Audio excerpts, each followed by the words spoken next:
क्या पढ़ लिए थे? बहुपद। क्या पढ़े थे? तो बहुपद क्या है समझिएगा बढ़िया से। जिस चर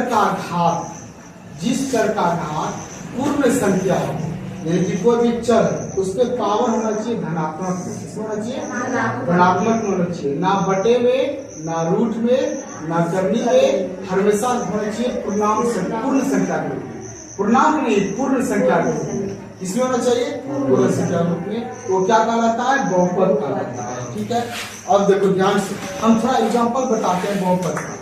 जैसे कि एग्जाम्पल की बात करें तो x है, कोई चर क्या है? x है, इससे पावर 1 हो सकता है, ठीक, 2 हो सकता है, 3 हो सकता है, 4 हो सकता है, कुछ भी हो सकता है। लेकिन इस चर पे अगर माइनस में आ जाए तो नहीं होगा बहुपद। क्या होगा? बहुपद नहीं होगा। अगर इस चर पे पावर बटे में आ जाए तब फिर भी क्या होगा? बहुपद नहीं होगा। अगर ये चर रूट में आ जाए तब फिर भी ये बहुपद नहीं होगा। बस ये तीनों के बात आपको समझना है कि अगर पावर माइनस में आ जाए, अगर पावर 1/2 या कुछ भी बटे में आ जाए, कोई भी चर पे पावर, तो बहुपद नहीं होगा। अगर रूट में चर आ जाए तब फिर भी बहुपद नहीं होगा। दूसरा, अगर किसी भी अंक के नीचे y आ जाए तब फिर भी वो बहुपद नहीं होगा। क्लियर गया? अब ध्यान से सुनिएगा। तो बहुपद क्या क्या होगा?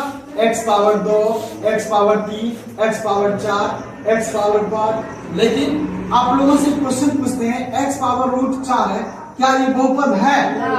हाँ बहुपद है। क्या बाबू? बहुपद है। कैसे?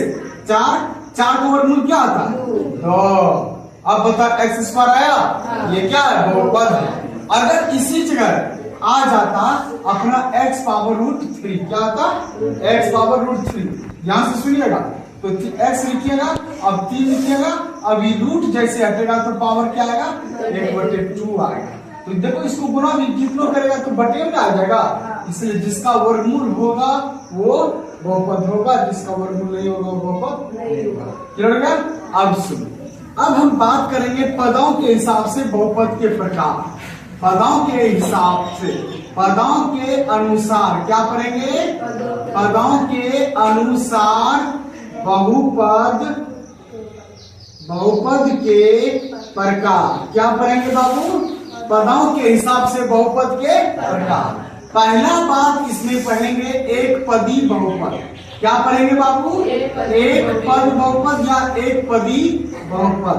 ये क्या होता है? एक पदी मतलब एक पद,